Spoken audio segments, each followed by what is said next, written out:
Why do you think we love fighting so much? I think it's because we're good at it. We want something from it. Yeah. It gives us something. We want something from it. It gives us status. Since the beginning of time, the strongest man in the world, Achilles. Since Achilles, everybody wanted to be the toughest man in the world. King of the hill. Yeah.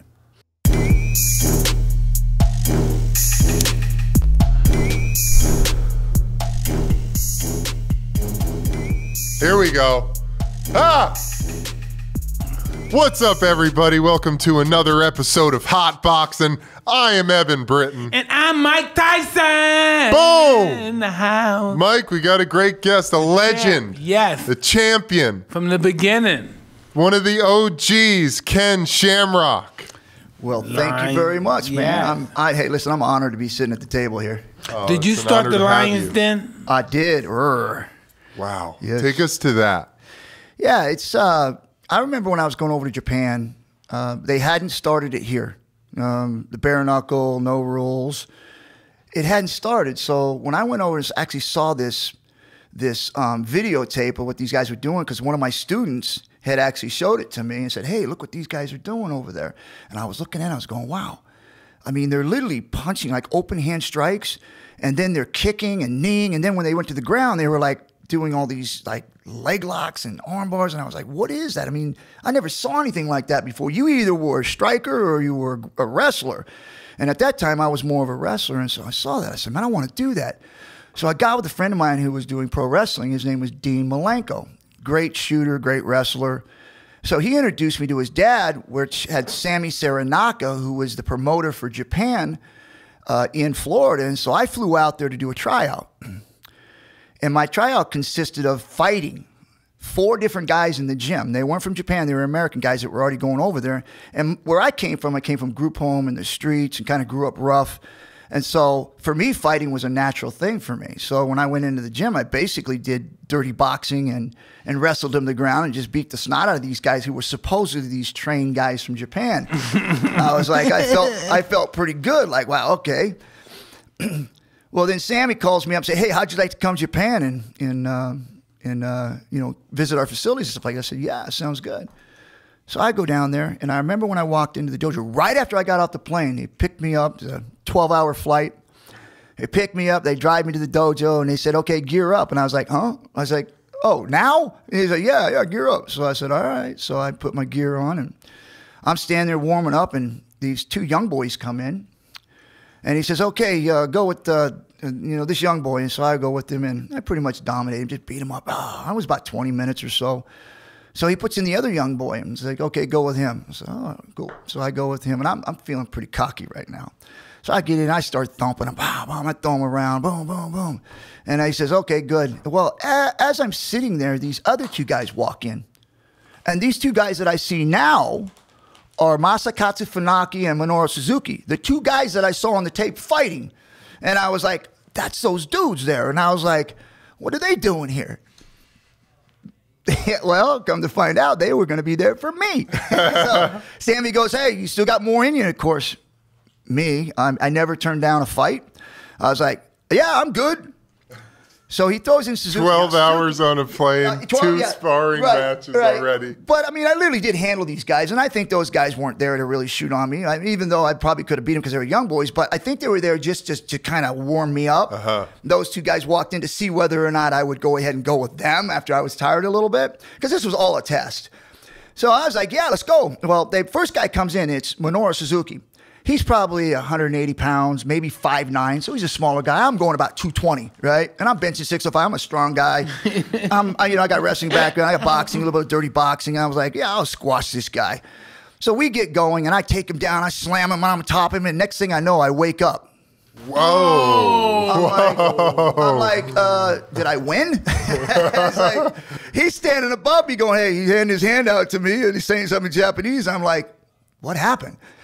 So he goes, Sammy goes, "You want to go some more?" And I was going, "Yeah, of course." I'm not thinking, what just happened to me? So I get down and I start wrestling again. And next thing I know, he's got me in his leg lock, and it hurts. But yet I'm fighting like a dog, just trying to get out. And Sammy's going, "Tap. You know how to tap?" And I'm looking at him, what are you saying? Like, remember, nobody knows what tapping is. Nobody understands what that is. No one said, hey, we're playing uncle. They said, fight. So I was like, I don't know what that is. I don't know what that means. And he says, man, if it hurts, especially in training, just tap the mat and he'll let go. So he tells me after about 5 minutes, this guy torquing on my leg, and I'm like trying to fight to get out, and I'm not showing any pain. It's hurting, right? And he's going, if it hurts, tap. I was like, what? So I tap. The guy beats me up, literally just thrashes me, a 180-pound guy, for 20, 25 minutes. So after he gets done, he says, okay, good. And he says, you ready to go a little bit more? And of course, I says, absolutely. I'm not going to quit. I'm not giving up, man. So here comes Funaki. Now, Funaki's about 6'6'1", about 205 pounds. So he's much bigger. And I'm thinking, oh my goodness, this little guy just killed me. I saw those two guys fighting and he won. So I said, bring it. So I went after him too. The same thing. I just got beat up, just tortured. And so after it was over, Sammy goes, okay, you good? And I said, no, we can go some more. Got somebody else. And I was beat up. But I felt like, man, I wanted to do more because I felt like I let myself down. I let everybody else down. And I just wanted to try to prove myself even more. But he said, no, it's good. And I said, are you sure, man? I could do more because I thought like I blew it. And he said, no, it's good, good. Well, they send me home and I get a call like a month later. And the whole time I'm thinking I blew it. Man, these guys don't like me. Well, he calls me back and says, how would you like to fight? And I was like, yes, absolutely. He says, why don't you come up to Japan for a little while and we'll train you and get you prepared for the fight. And so I flew up 6 weeks before the fight that we were supposed to have. And I remember training every single day. I spent my whole day in there. It was like a dojo. They fed me. Those guys slept there, but I slept somewhere else. But I ended up staying there from 6 in the morning till 6 at night. And I constantly trained every day with the young boys. When I had my fight, I won my first fight. Now, the whole thing on that was what Sammy was trying to find out which is, do you have the heart of a warrior? Do you have the ability to never give up and not quit? That's what they were looking for. And that's how I actually structured my dojo, because it didn't matter how much skill you had. It didn't matter how good you were or how athletic you were. What it mattered to them and to me was whether or not you had the mentality of never giving up and always fighting to be better. And that's literally where I got it from. It's the fighter spirit, the warrior spirit. Yeah, that's what it's all about. You've talked about that, Mike. That's what it's all about. You know, some of these guys don't even look like much. You know, they look really skinny guys. They wear glasses. You know, they never curse. Then they get in the ring, they beat the shit out of you. Yeah. It doesn't have to do with the person. It's something with the mind. It's something with the brain, because some people are almost like geeks. They never talk. They're introverts, and they're great fighters. You know, it was just like, you look at Suzuki when he came in. He was a small guy. He was 5'9", 180 pounds. He did not look like much. But boy, did I find out different. Because listen, when you were in the UFC, there was no weight limit. No, man. Oh, I can remember You might have been fighting a guy 80 pounds heavier, right? 100 pounds. Yeah, over 300-pound dudes in there. It was awesome, too, because you think about it, man, it was literally style against style. Yeah, but did you ever fight Dan Severant? I did. I fought him twice. Oh, I beat him the first time, and then the second time we went to a distance, a draw. Well, that's when he was running, right? He was running around. Yeah, that was and I know Severant hates this, but that was the worst fight in UFC history, and I was a part of that fight. I was partially blamed for that fight. It was bad. Fuck. It was bad. Did he just not want to fight? No, it wasn't him. I think it was a little both of us. Severant came in because the first time I fought him, I choked him out quickly. So the second time he came in, he had the strategy of like, okay, I'm not going to shoot on him. He's going to stay around the outside and make me attack him. The only problem with that was that before that, I had broken my nose in training, and I fractured a little rib, and I also had a meniscus tear in my knee. So going into that fight, obviously I couldn't back out of the fight. And they took away, that was the time where they actually came in and said, if you punch, we're going to arrest you. Like, it's illegal. You can't do that. And just 2 weeks prior to that, over the border there in Canada, they literally arrested the main event because they told them the same thing, and they went ahead and punched. Well, the UFC came in and said, oh, yeah, we're going to fine you guys at our leisure. So in other words, they were basically saying, we'll warn you a couple times, 10 times. and then we'll fine you after that. So really what they were doing was saying, go ahead and do it. We'll abide by the rules, but we'll do it through warnings and things of that nature. Well, I chose not to do that. I chose not to punch because I had a group home for kids. I was teaching kids you can accomplish anything you want in life as long as you stay within the rules. You can push the boundaries a little bit, but stay within the rules. You will be able to accomplish whatever you want in life. Go get it. And then I was asked and put in that situation to where I was told that it was okay to break the rules because even though they were laid down, it was okay to do that because we weren't going to do anything other than fine you, or not fine you, but warn you several times, even though there will be no fine on the end of it. And I just felt like that in my position and what I was representing at the time with those kids, that I was sending the wrong message to those kids that were young and that they were up and coming and trying to find where they belonged in life and how they were going to live life, that I just didn't want to represent that. So I chose not to strike. And unfortunately, because I chose that and because of the way the fight was, not that it was Dan's fault either, because he had a strategy of not losing, because if I got him on the ground, I'd beat him. So he was hoping that I would come in on him and he would get top position. And because of the different natures of where he was at and where I was at, that's the kind of fight we had. It was horrible. Interesting. Yes. Very interesting. Now, you guys have met before. You guys are old friends. Yes. Absolutely. I saw that wasn't your last fight with Gracie. Was that your last fight I saw? Was in Norfolk, Virginia somewhere?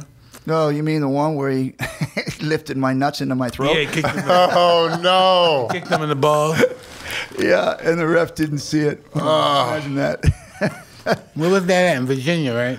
Oh, man, where was that one at? Norfolk. No, I don't even remember where that was at. Was that in Norfolk? I thought it was. Yeah, I don't remember where it was at because I'm still trying to find my nuts. That was a tricky one. Yeah. We had him here too. Hoist was here, right? Yeah. Here's the thing with Hoist, man. What's your beef with him? There's really no beef there, you know. I mean, I'm the kind of guy that just, you know, I get into a fight, I get in people's heads. I'm talking about personalities. I have character. I have a certain thing that I follow. When a guy, at least I would, and I think most fighters would, when you hit somebody in the nuts and you know you did, you don't go, well, that's the way we used to fight. It was like, what? It's like, now you're saying you did it on purpose. And then not have any remorse about it, right? Literally just go like, oh, well, that's, you know, oh, well, it happened. That's the way we used to fight. He should have been ready for it. And I was like, dude, you have so much credibility in this sport, so much people want to honor you for because of what he's done in the sport. And then you have that kind of character where you're like, oh, yeah, that's just the way it is. And then not want to, like, literally fight me again. Like I said, dude, that was a low blow. Let's do a rematch. And literally, he doesn't want the rematch because, in my opinion, the only reason why he hit me low was because he knew he didn't want to be in the ring with me. And that was his only way out. A rivalry. I think that you and him had a rivalry. Yes, it was a rivalry. Yeah, no question. And you can't take away anything that guy's done. It was tremendous. But, man, just for yeah, that's interesting. Yeah, to have that kind of, I don't know, brass to be able to sit there and accept the fact you need somebody in the nuts and that's okay with you, that bothers me. Yeah, that bothers me. Yeah, that makes sense. That makes sense. Who's the greatest fighter you ever fought? I would probably have to say Masakatsu Funaki. He helped train me, and so for me to fight him and be my trainer and be able to beat him, that right there was really when it told me that, you know, okay, I'm getting where I need to be a professional fighter. His ceiling was my floor, and that's a sign of a true teacher, somebody that really wants you to succeed. And so I was able to do that. And so when I fought him the first time, man, it was tough because almost like he was already in my head, like he knew where I was going all the time. That's awesome. Awesome. Talk a little bit about where you grew up and where you come from, because I know that's really so much of the DNA of your fighting spirit. Yeah, I was born in Georgia, in Macon, and I was at Warner Robins Hospital. And my biological mother was a go-go dancer. Of course, you know, in those days, stripper, dancer. And we were left home quite a bit. I have two older brothers. One's doing life in prison right now. The other one's, you know, surviving.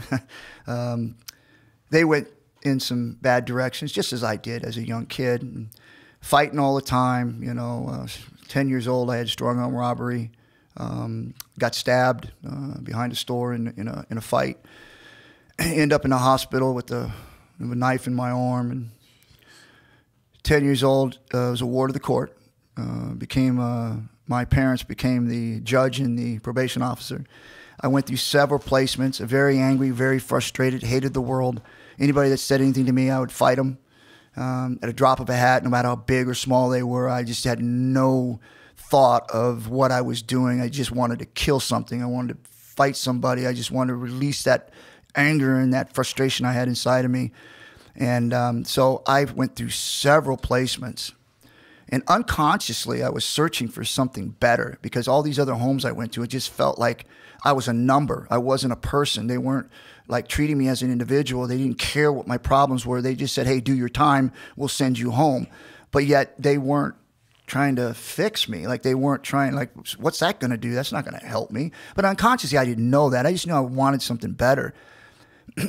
I'd failed a bunch of them. I ended up in juvenile hall. And I remember the probation officer came to me and said, hey, this is your last chance. If you fail this placement, you're going to go to California Youth Authority. And I was like, oh, wow. I mean, I'm 10 years old, right? Okay, what big deal, right? You're going to give me three squares a meal and I'll hang out with my friends, right? So that wasn't even a threat. Didn't think anything of it. So I ended up going to the Shamrock Boys Home. After failing all those different placements, I was probably around 13 years old at the time. I entered the Shamrock Boys Home. My original last name was Kilpatrick. I ended up there, and the first thing I noticed was that when Bob Shamrock took in, I was with two other boys that the probation officers brought us up, and he sat down and he literally sent the probation officer off with some coffee and some cookies with our cook that was there, and he talked to us. I mean, like, that never happened. Usually they sent us off and they talked to the probation officer. Well, he sat us down into this bar, and it had like Coke and cookie and ice creams, all this thing in this bar thing, and it was like, I mean, we walked into this house. It was a mansion. And I was like, dude, this is the wrong house. And I literally thought to myself when I walked into this place, I was like, I don't belong here. Like, this, I can't live here. I'm not wearing a tie at dinner. I'm not going to, you know, everything was weird to me. It was like, what's the catch? And so when I got there, I was really defensive. And in fact, in my mind, I felt like I was going to run away, steal everything as much as I could. And I would run away, sell it, and you know, how as young people think that we can make the money last. So I was thinking about all these other things that I could steal and run away, but something just kept me there. And it was just more, I think it was more curiosity. What's the deal? Now, I remember as I stayed there longer and longer, the things that were happening were, I remember there was this kid who was a great artist. He went to school, and he was more introvert. Like, I was outward. I wanted to beat people up. Everything you knew, you could see. Well, some of them were like smoking weed, or they were into drugs, or they were into rapping or singing. They were more inward, right? And they would let it out through art or whatever else, singing or whatever else, right? Yeah. Well, me, it was through violence. And so here's this kid. Like, he goes to school, and he's going to continuation school, and he draws this picture in school where he was like killing all these people, and he's standing on top of the bodies and literally with this blood everywhere, and it said, kill them all. And so the teachers freaked out. Oh, my goodness, this kid's sick, and they sent him home. Well, when he gets home, I remember my mom looked at the picture, and she goes, wow, that's good, because it was really a good drawing. I mean, it was really good, very talented. Wow. But what was on the picture was like disturbing, right? But she saw through that because he was releasing something. But she saw the talent. And so she said, after multiple discussions with them, said, you know, you can take an hour. We had a study hour, an hour study hour. You could take that hour, and that you can literally draw whatever you want to draw. But part of that hour, I want you to draw an addition onto this house. So take that time. We want this, this, and this. But the other time, you can draw what you want, whatever you want. So he draws this addition, and it comes out like beautiful. She says, well, how are you going to build it? He's like, what do you mean? He says, well, where are the specs? I mean, how far is the measurements to where, when, where? And the kid goes, so she says, well, you know, why don't you go figure that out? So literally put somebody with him to help him actually understand the architect part of that drawing. That kid went on to college and became an architect, right? Only because somebody saw the talent in his aggression and anger. Well, same thing happened to me, right? I mean, I was outward with it. My father, or adopted father, Bob Shamrock, put me in sports. He put me in football. Yeah. And I remember, man, the first time I hit somebody in a practice, I hit him so hard he was blowing snot bubbles. I mean, I hit him hard. You were like, fuck yeah. I mean, they gave me a plastic helmet, plastic shoulder pads, and I just like, ah! And I just hit people, and people thought I was on crack, drugs, because I was so intense. I became relevant because I was good at something. Before that, I was a punk kid that was going to die before I was 18. Now, all of a sudden, I got coaches helping me with my homework, making sure I get good grades. I got teachers that are helping me. I'm dating the head cheerleader. yeah. So think about that. Like, here I was, everybody would look at me like I was weird and I had the plague, to where now all of a sudden I was important. All because I was good at a sport. And I literally latched onto that. I said, okay, this is my way out. And I latched onto that. And I became a football player and a wrestler. I got scholarships. And here's the thing, right? I mean, everybody goes through some sort of adversity. I remembered after I was there 4 years, I was a senior. I had the world by the balls. I mean, literally, I was it. One instant, it was taken away. I walked into the wrestling room. I already played football. I had a great season. I walk into wrestling. I was undefeated that season. Had not been beaten. I walk in there for after the season, qualifying for state. I walk in, the mats are not taped together, nobody's there. I got people come in and help me. We start practicing and rolling around. Nothing's put together right. We just rolled the mats out. So we start wrestling, and coach says, you better take them down. I want to do walls, which is a conditioning drill, because I was kind of goofing off. And I remember in one moment, I took a step, went to take him down. I slipped. Kid fell on top of me. The kid was probably he's about 200, 205 pounds. I was probably 170 pounds. Broke my neck. Wow. Boom. Done. I'm laying there on the ground. He's saying, get up. Get up. And I'm saying, I'm getting up. But I ain't moving. And then literally about 30 seconds in, I'm like, I can't move. 30 minutes later, I'm snapped together in a Star Wars board, put a clamp on me, picked me up, put me in the ambulance. They take me to Redding, California. Right then, they told me I broke my neck. I was like, okay, how long am I out for? It's like, doctor's like, you broke your neck. I said, oh, I heard that. How long am I out? Now, I'm not moving. They got me clamped down. He's like, let me look at the x-rays and I'll get back to you. Well, he pulls my dad aside. It wasn't my dad then, but he pulls him aside and he explains to him what the deal is. And you never play contact sports again. You know, he's going to have to think about some other things. And so he comes in and he starts to explain it to me. And I remember thinking to myself, wait a minute. I didn't do anything wrong. Why is this happening? Wait, what? This can't be. The only reason why I am where I'm at right now is because I was good at something, and you're telling me I can't do that? Say, no. That's not possible. That can't happen. And he's literally, my dad says, listen, you can lay there and pout, or you can get up and do something about it. And I was like, he's right. Now, I took it different than the way he meant it, but I was like, yeah, he's right. How is this doctor telling me what I can't do? I said, he doesn't know me. He has no idea what I'm willing to do to get to where I want to go. He doesn't know me. So he can't tell me I can't do this.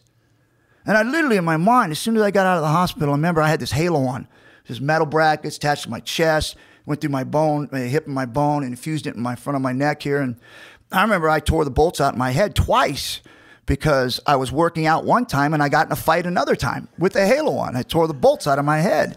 I mean, I had this mentality like, you can't tell me I can't do something, because if it's something I really want, I'm going to do it. All right. Who was it that you saw, you said that was a badass, said, yeah, I'm going to be something like that? It has been somebody you saw that you said he ain't taking shit from nobody. Nobody talks to him any kind of way. Everybody respects him. I want to be like that. Well, to be honest with you, it wasn't a role model. It was more of a concept. Exactly, I understand. Yeah, it was a concept, because the way I grew up was I watched how the gangs worked, and I watched how the guys in power worked, and I thought to myself, I ain't nobody's punk. And I'm gonna get to the top of the food chain in that world, because that's how it's going to be run. The baddest guy, the toughest guy, the smartest guy. That's what I wanted. Obviously, as things progressed and I started seeing how the real world works, that wasn't the case. I knew those guys were punks. Everybody's going to bend over and get their ass checked when they went into prison. So nobody was that tough. Nobody was that bad. Nobody was that much power. So I really realized that early on. And then I thought more like the sports industry was like, okay, now I see where the power's at. You be good at something, really good at it, and now you have the power. I literally watched you fight, and I remembered the eye contact. I remembered the confidence. I remember beating fighters before you ever walked into the ring. If you watch my fights over in Japan and you watch them really closely, that's how I entered my fights, was that I wanted to make sure that the guy that I was fighting knew I was going to fight him, knew I was going to hurt him, and knew I was going to destroy him. And when I looked at him in the eyes, after all the other stuff I said and did, that he looked straight into my eyes, knew I was confident that I was going to hurt him. And a lot of that stuff I got from you when you were fighting, when you walked into the ring. A lot of that stuff I picked up from you. So for me, it was about winning the fight before I ever walked into the ring. That was Bruce Lee, winning the fight without fighting. Yeah. You know what I mean? That was his philosophy. Yeah. Yeah. Art of War. Yeah. And it's true, because you can destroy people's minds before they ever get to the ring. Fighting without fighting. Yeah. You know? This episode of Hotboxin is brought to you by Manscaped, the best in men below the waist. Grooming Manscaped offers precision-engineered tools for your family jewels. They're obsessed with giving you the best trim for below your rim. Get 20% off free, trust me, shipping with code Tyson at manscaped.com. That's 20% off free shipping at manscaped.com. And use code Tyson too. And your balls will thank you. Unless you've been living under a rock, you've known that the NFL is back and the NBA players are in full swing, which can only mean one thing. It's winning season at MyBookie. To start winning, go to MyBookie. Just use the promo code Tyson. Claim your 100% deposit match, all the way up to $1,000. That means if you put $100 in, you get another $100. It's easy. Easy way to jumpstart your bankroll. NFL, NBA, MLB, they all got it all. They're never too late to start your own winning season. Exclusively at MyBookie. Ken, Jesus, when did you start to gain feeling back in your body in the hospital? Well, I started to feel sharp pains going down my arm. And I remember when they showed the x-ray, my neck was like this. I mean, it was literally hang up. Normally it's like that. Well, I'd smashed the cartilage, because what happened is I pushed my chin down to my sternum. And then it came, as it stretched, it came back down. Wham! And it stuck there. And it literally was just, I mean, you're talking, I mean, just inches from me just being paralyzed or dead. Right. And I was very, very fortunate, very blessed that I was able to recover from that. Not only recover from it, but, you know, become the athlete I am today. Yeah. But it really was the determination in my mind was that, you know, and it came from me, the streets. That's where I got it from, was that I'm either going to lay down and die or I'm going to stand up and fight. And there's no in between. You either do it or you don't do it. And that's really what it was about, was really my experience from the street. Was like, I have two options. You can't. There's no way you're going to talk your way out of it. There's no way you're going to be a what do you call that? An ambassador, somebody that has good with words, be able to talk your way out of it, because you ain't getting that far. Right. So either you're going to fight or you're going to get beat up, and that's just the way it was. Wow. Fuck, man. Can I ask you, what is your relationship like with Frank? Yeah. Yeah. Wow. That's you know, I want to love him. Picture your guys together. Yeah. Yes. I want to love the guy. I want to help. I want to embrace him. He makes it so hard, because I know when my father passed away, when he was passing away, he was in the hospital. He was on respite. We brought him home. He chose that he didn't want to be, you know, doing, you know, all the things he needed to do to live, because he was pretty bad off. And so I brought him home and let him pass away at home. Well, and I remember one of his requests were, can you get Frank? I want to talk to him. I want to put aside our difference, because they were fighting at the time. And so we called and reached out to Frank, and Frank said he'd mourn at home. He did not give my father a chance to ask for forgiveness. Didn't give him a chance to put that aside. And I think today it haunts Frank. I think that's why he's having issues and the things that he's going through is because of that he didn't allow, for whatever reason, he didn't allow that to be put aside and to make things right. This man, without this man, I wouldn't be where I'm at. And without this man, he wouldn't be where he's at. And for him not to give him that chance, it breaks my heart. I don't hate him. I feel for him because I know the longer he lives, the more he has family and different things that he grows and understands how this works, the more it's going to eat at him that he didn't honor the request that his father wanted. Wow. How many kids did the Shamrock family bring in? Well, I know my dad had over 500 boys. Wow. Within the time period that we were at the Shamrock Boys Home in Susanville. I know he had it in Anza, California for a short time. I think there was, I don't know, maybe 50 or 60 kids he had there. But not only did he help the kids in the home, he always helping kids in the community, kids that were struggling, they weren't doing well at home. He would invite them out to the house. He'd give them square meals. He'd let them stay. He was just one of those kind of guys that was always reaching out and helping kids. Yeah, that was his thing. He knew how to, I mean, listen, nobody knew how to deal with me. I mean, I was a bad kid. Yeah. And he knew how to deal with me. He literally, I was the same way. Yeah. You telling that story, I was the same way when I came to cuts. I saw this big, I'm from the gut. I saw this 14-room Victorian mess. Wow, I'm going to live here? And I thought about the same thing. I thought about robbing them too. I would have robbed this guy. Yeah, I thought it's hard not to think that if you're a street person. You see this guy, all this stuff. And he said, no, all this stuff is yours. You live here. You're one of us. But I don't know. I still wanted to rob him. And then he started talking to me about my character and this and that. And he's, and I said, who's this guy? I thought it was some gay guy hitting on me or something. So you look nice, you have, what the fuck is he talking about? Right? What's the game? What's he want? What the hell does he want? Yeah. And I said, what this white guy gonna teach me about fighting? Who? What did I fucking find out? You know what I mean? He told me about the character, told me about the spirit of fighting. That's bigger than fighting. The spirit of fighting. And then I became a slave. I said, teach me more. Mm-hmm.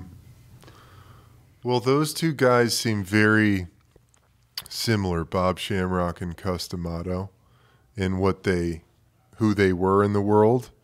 And I'm interested to hear from you guys. What do you think it is that, and I think I know, but for our audience, what do you think it was that he wanted?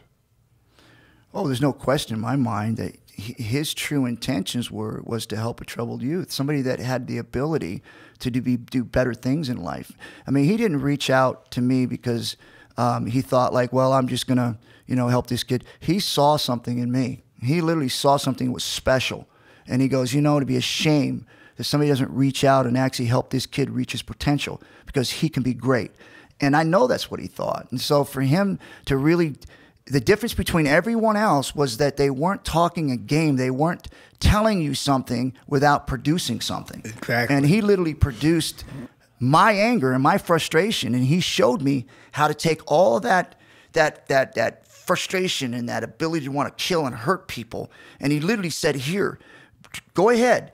Take it out on these guys here that are playing football. Take it out on these guys here that are wrestling. But here's the key. You got to stay within the rules. Like, you can go as hard as you want. You can be as angry as you want. You can be as frustrated as you want. You can explode hard as you want. But stay within that whistle. Stay within that matted area. And you can go as hard as you want and be whoever you want to be within that rule. And it was hard for me, no question, because I lost control a lot of times.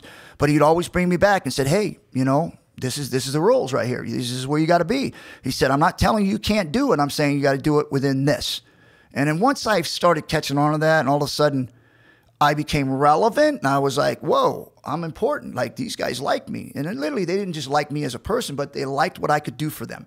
That's fine, because now I understood, and my father helped me understand that, was like, they want something from you, you want something from them.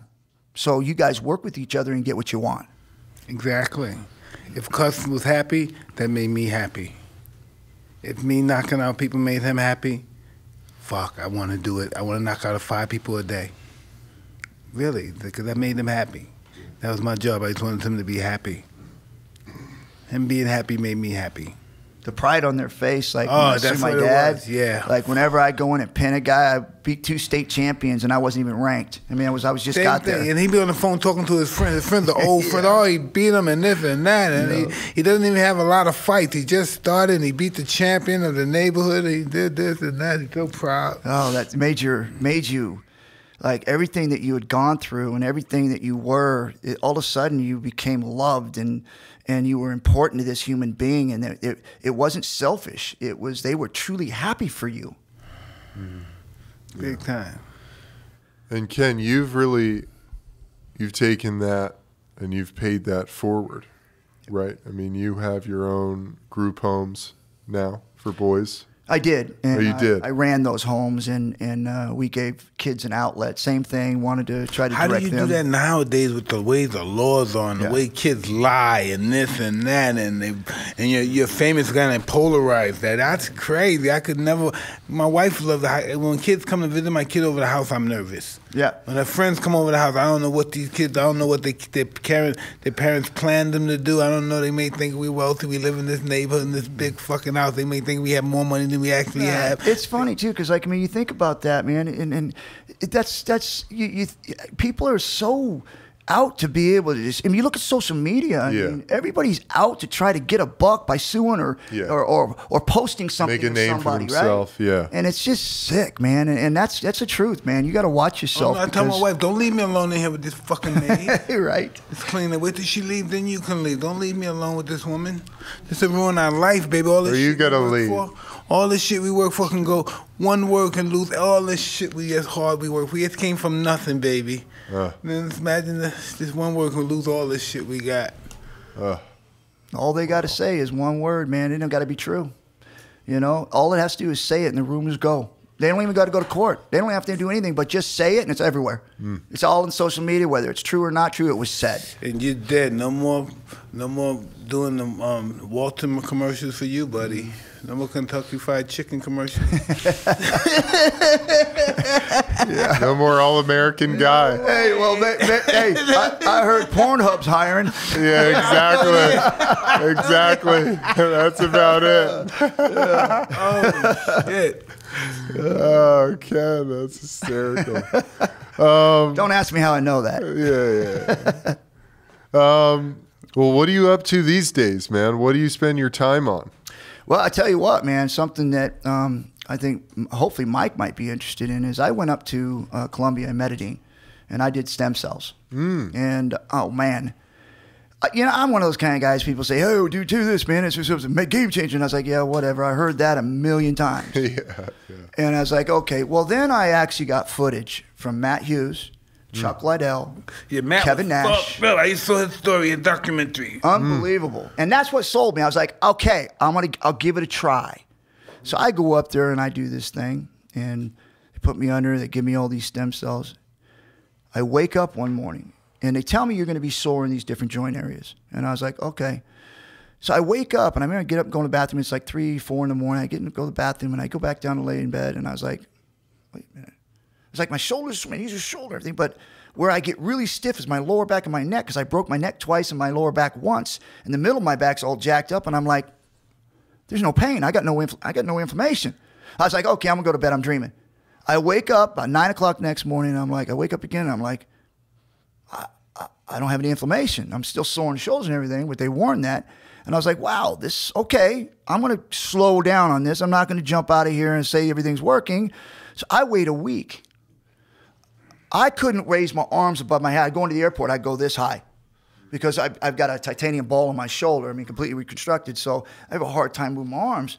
Within a week to 2 weeks, bam, I'm like, wow, this is a game changer. Literally. I went up to Australia and I did a 40-minute match with Dan Severant. I'd have never been able to do that before these stem cell treatments. I've been out, and now I'm in to do it 3 weeks now. I'm supposed to see more results. David Truitt said, hey, this is just the beginning, man. You're going to see so many results within 6 months that it's going to be a game changer. It already is for me. So I'm like, man, if I can share this with people and let them know how it's done to me and it can help them, man, I'm all about that.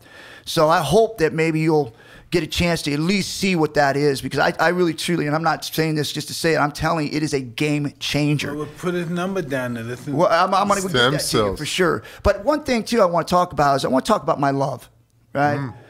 Please. I fought in the very first UFC. Yeah. Yeah. I fought over in Japan with open hand strikes. I fought with 4-ounce gloves on. I fought Muay Thai. I've done it all. I fought everything. I fought boxing. I sparred with guys to help them get ready for their fights. I've done it all. And the one thing that I fell in love with was bare knuckle.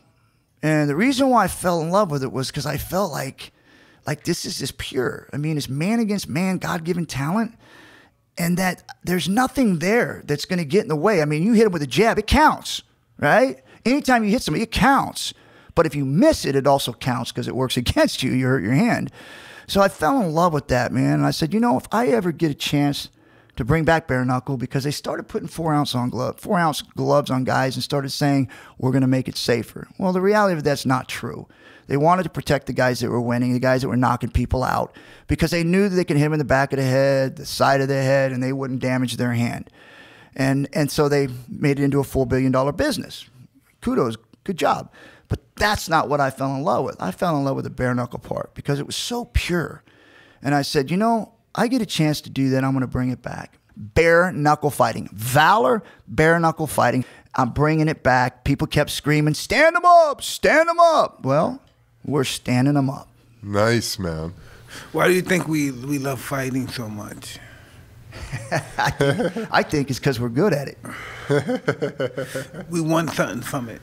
Yeah. It Absolutely. Gives us something. We want something from it. It gives us status.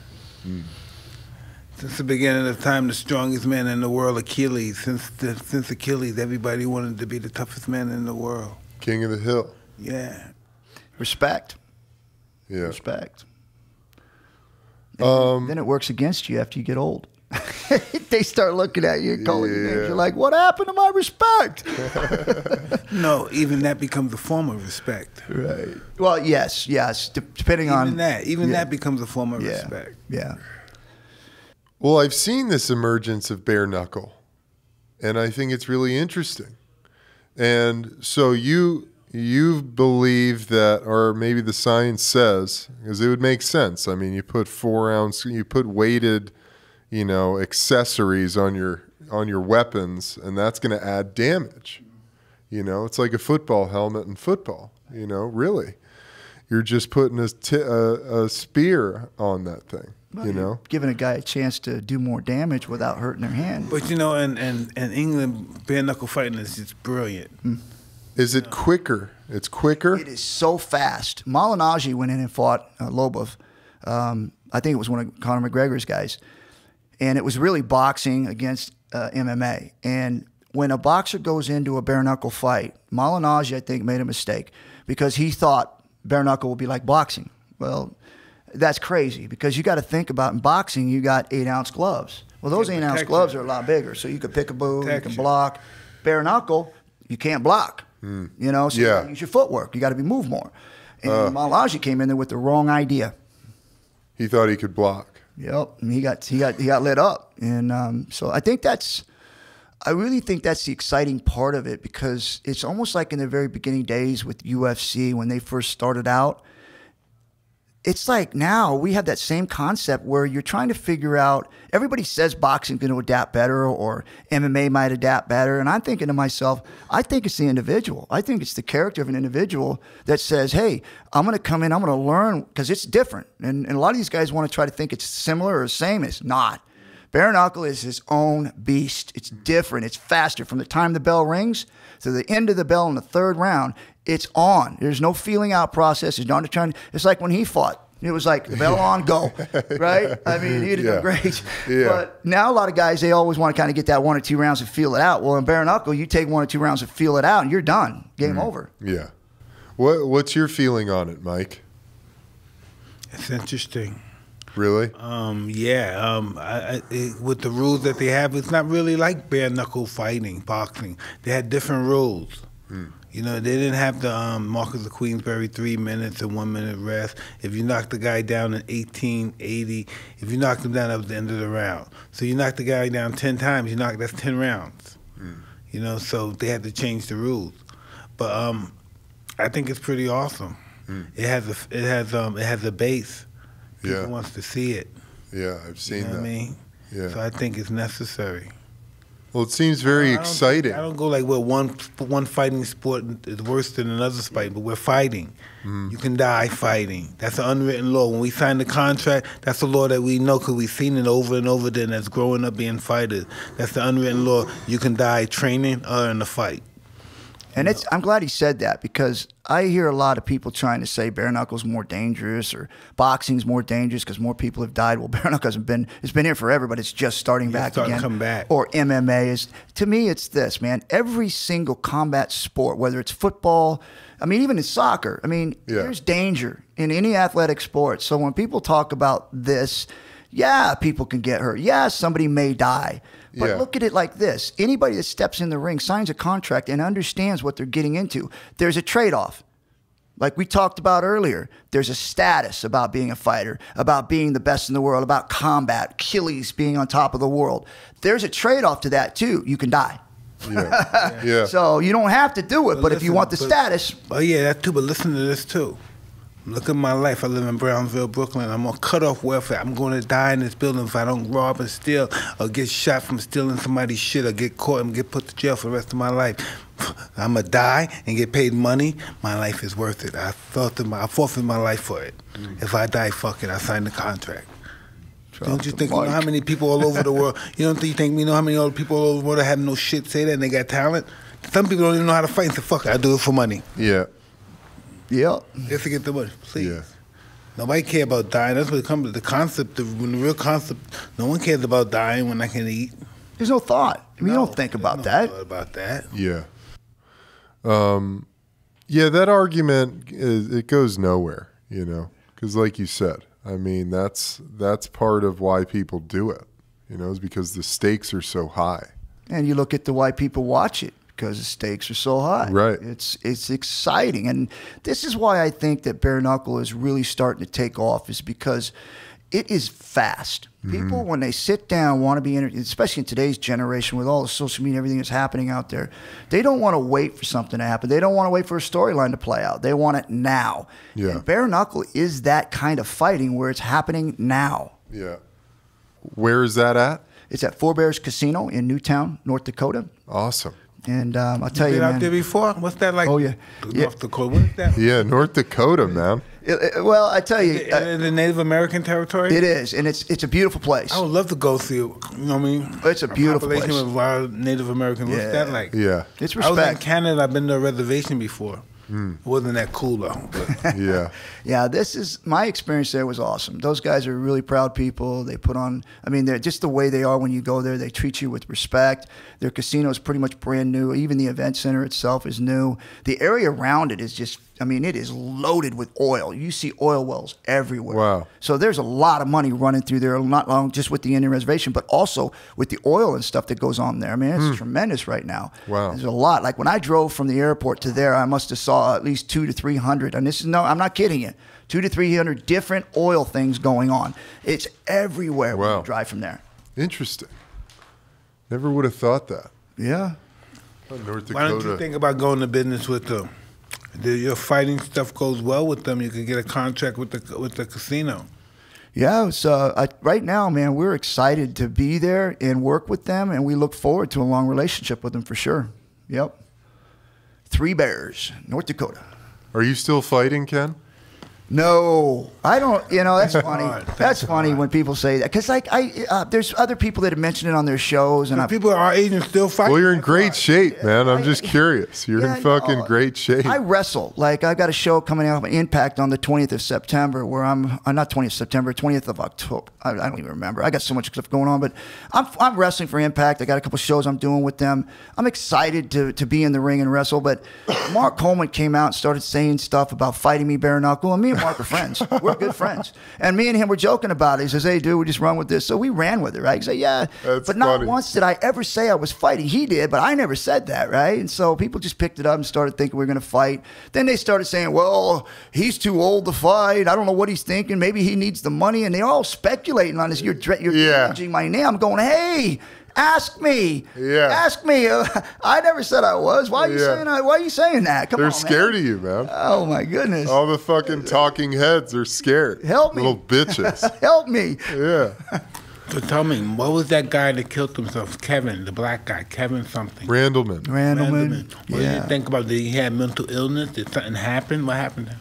I used to watch him fight a mental. Yeah, he was a beast. Amazing. He fighter. was an animal, beast. man. A Amazing great fighter. wrestler. Little short guy, but amazing speed. Yeah. He's fast. Yeah. Wow. He's a smart. great wrestler, man. Good dude, too. He was not a punk. He was a nice guy.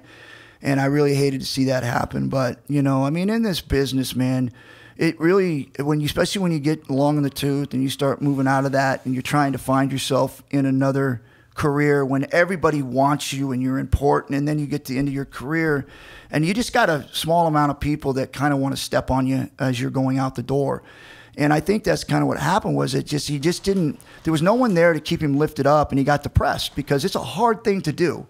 I mean, I'm sure Mike can speak to this too because it was tough for me. I'm surprised I didn't kill myself when I was boxing. I'm glad you didn't. Yeah. But it's hard for a fighter who is the best in the world, literally the best in the world, and then to say, okay, you're not relevant anymore. That's a hard treat you like you're not relevant. No, forget not being relevant. And they're saying they treat you like you're not relevant. Booyah. Booyah, right there. And Your friends, that's the people that you treatment. gave free tickets with, brought them in your parties, your after parties, let them come in your entourage, let them sleep over your house. They don't give a fuck. In your room. Yeah. Nobody would never fuck their nasty ass, and you let somebody, and you just because they're around you, to get somebody to fuck them, the nasty, no good motherfucker. Then they say, fuck you, Mike. That's the truth, man. I tell you, there's a lot of Klingons. Yeah. The guys that just like are in your camp that constantly are there when the party's happening and everything's going well. The minute it turns, they spit on you. And that's so hard to deal with because very hard. I know with me and I know with And Mike. talk so bad about you. Yeah. You took care of their family, their mother. They didn't know what out of the country was. You took care of them. You put them on planes, private planes. You did nice things. And he says you're a piece of shit. They might testify against you in court. Yeah. Man, I can't be saying that. It pierces my heart because those are people you care about. And then all of a sudden they turn on you. It breaks your heart. It does. It hurts you. Imagine if it's a woman that you loved and told her everything about her, how you loved her, and she's the love of your life, and then you see her on the stand saying you're a piece of shit, you abuse her, you're nothing, and this and that. Oh, God, I'm such a sucker. It's so interesting, you know, that people do that. It hurts just hearing him say that because it brings back memories, you know. And you just I think, know man. that's a memory that we all do. Money attracts those kind of people. You know? And you just don't see the colors until it's gone. Till you're out. Till you're You struggling don't yourself. See the colors. You don't want to see it. It's too good to be true. You don't want to see this lie as what it is. It's too good to expose it for what it is. I don't even want to believe you're lying to me. I don't want to believe you fucking this guy behind my back. I don't even want to believe it. I know you're telling me, but I don't believe it.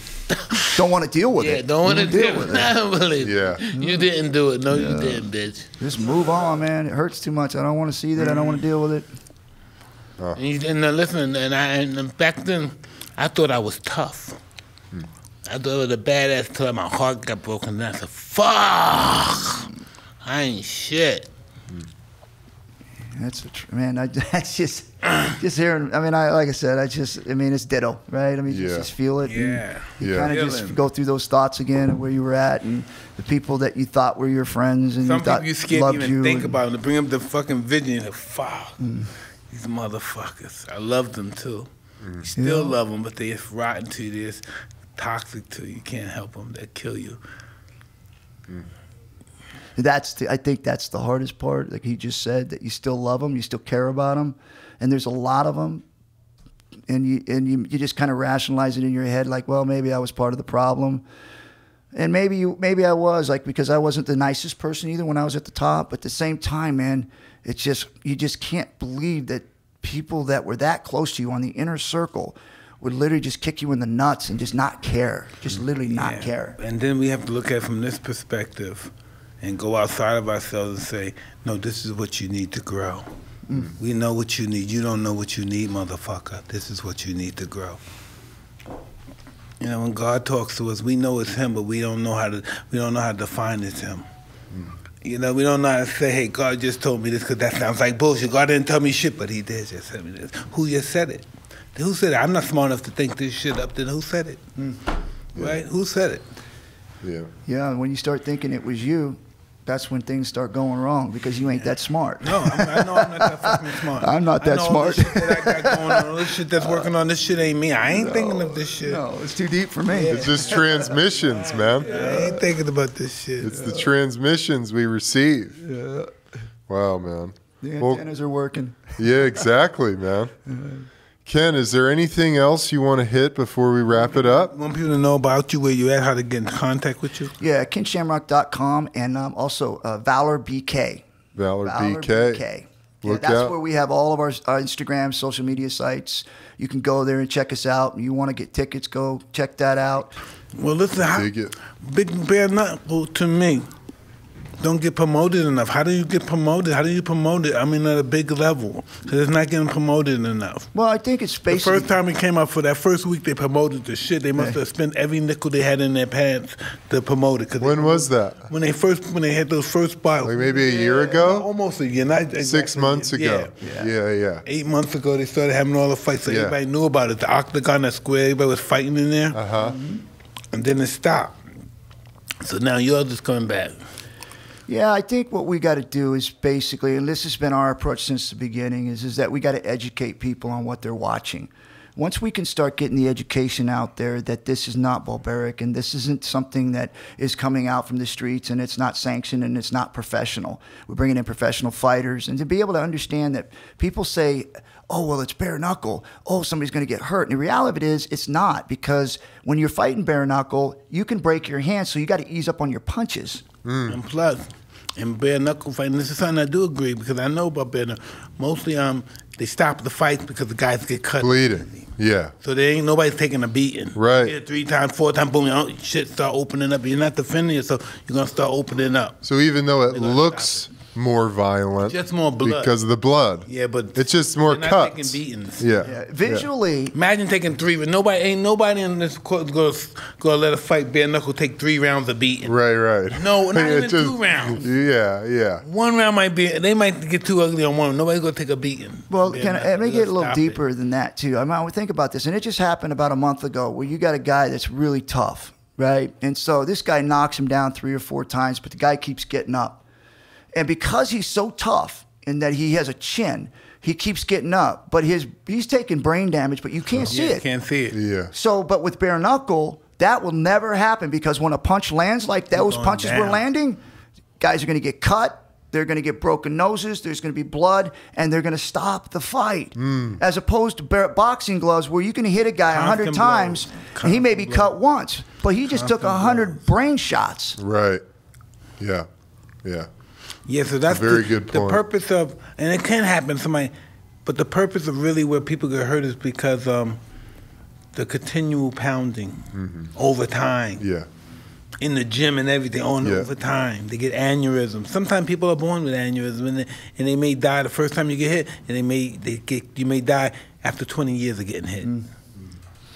No one knows when you're going to die, but you're going to die. Even in sparring, like, I mean, bare knuckle, you don't spar, right? You use double end bags. You try to be more accurate. You don't need power. And then when you spar with actual gloves on, you're not trying to hit hard, because all you're trying to do is get your footwork in and your handling. So the sparring is much, much less than it would be if you were trying to train for an MMA fight or a boxing fight, because you have to get those rounds in that are aggressive. With bare knuckle, you don't have to, because you know that when you hit somebody with your fists, they will count. So you don't have to go 15 rounds or 12 rounds or 5-5-minute rounds. It's 3-3-minute rounds, and from the bell to the bell, fight is on.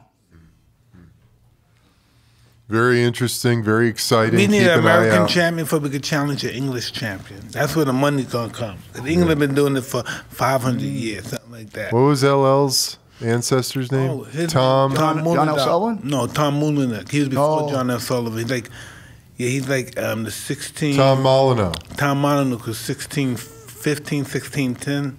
Yeah. Well, we have two guys from England in our tournament. In fact, we got one former champion from England, and his Godbeard. He's fighting in this bare knuckle tournament. So, His name's Godbeard. Godbeard. Yeah, good name, right? Wow. Intense name. Just imagine when he goes to church. Yeah, fuck, man. Listen, can I be honest with you? We in America don't have nothing on toughness when it comes to the English. But they've been I don't know, doing we it. might be better fighters, but I'm talking about pure toughness.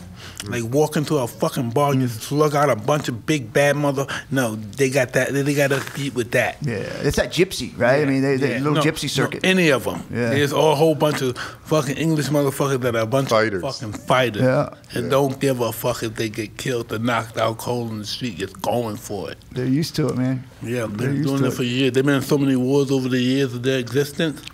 Yeah. Can you imagine? Well, it's interesting to think about that and tie it to the United Kingdom, the landmass, and how they're such a small piece of land, yet they have so much significance throughout the history. They're the connections to the Romans and the Greeks. Yeah, it's very Rich in history, too, man. Yes. Man, well, Ken, it's been an absolute honor, man, to have you here. Thank you, man. I appreciate it. Thank you so It's been a much. pleasure, my friend. Amazing to share your story and your insight. It's really powerful And I stuff, hope you brother. and Frank get together and show love. You know, maybe you can go to your pop's grave site together. Yeah. That would be beautiful, That's something man. I hope for. You know, like I said, I'm not a person who wants to hold. I want to make sure that I don't have anything when I move on in life that I have to have grudges or hold grudges, because I'm not about that. Listen, Ken, right? Believe it or not, right? It's almost over for us. Yeah, You know, that's right. Our ego probably tells us we're the baddest, we're healthy, we look good, but it's almost over. We're here for a short time, man. Yeah, it's almost over. It's a blink. Can't be mad, can't leave here being mad at somebody we love. That's it, brother. No question. Yep. No doubt. I mean, I had beefs with Tito Ortiz. I had beefs with Dana. I went to every single one of those guys and said, hey, man, I'm sorry, and put our beefs behind us, because I felt like I was involved in this great thing that people love so much, and that the fans deserve to be able to go to events and not have to worry about guys that have feuds with one another. So that was important to me, to make sure that we bury that and that we can move on and just be friends with each other so the fans can enjoy the history. That's awesome. You know what I notice about most fighters? The majority of us, just say 98%, 95% of us, you know, where we come from, we fight for pride. And we're not businessmen. And so people take advantage of us because of our pride. Because we want to be somebody. Because we were never nobody. We were always nobody. Now we want to be somebody. We don't think about no fucking money. We fight for free. Yeah. Yeah. I would fight for free if they let me fight. You know what I mean? Yep. Yeah. Just they won't let me fight. Yeah. Just get me out there. Let me fight the best guy, man. And I even said it many times until we started making money, and I realized I was a mark. It's like, hey, Ken, come over here. We'll take you. So I realized it was a business then. But yeah, that's kind of how I felt, man. Was like, man, just put me in the ring. I want to fight. Like they be talking about some guy. Oh, I'll fight him. I said, I'll fight him. You know what I'm saying? You're not ready. Not yet, Mike. We'll give you a chance. Not ready. You're not ready for him yet. But I still would have fought him. He'd have kicked my ass, but I would have gotten it. Yeah. I wouldn't have been afraid of him. Either. I would have fought him to hurt him. I would have been punching to hurt him. Even though he would have kicked my ass, my intentions would have been to fucking hurt him. Yep. Back down to no one. Yeah. Words to live by, guys. Well, amazing episode. Thank you again, Ken. It's really an honor to have you here. Mike, great episode. Incredible. Everybody, thank you so much for listening to this episode of Hotboxin. Be sure to subscribe to our YouTube channel, Hotboxin with Mike Tyson. Check out our website, hotboxinpodcast.com. A lot of great stuff there. All the episodes, merch, etc. Good stuff. I'm Evan Britton. I'm Mike Tyson. And I'm Ken Shamrock. Peace. Peace out, everybody. Out of here. Oh, that was great, man. Thank you, man. It was an honor, brother. Thank you.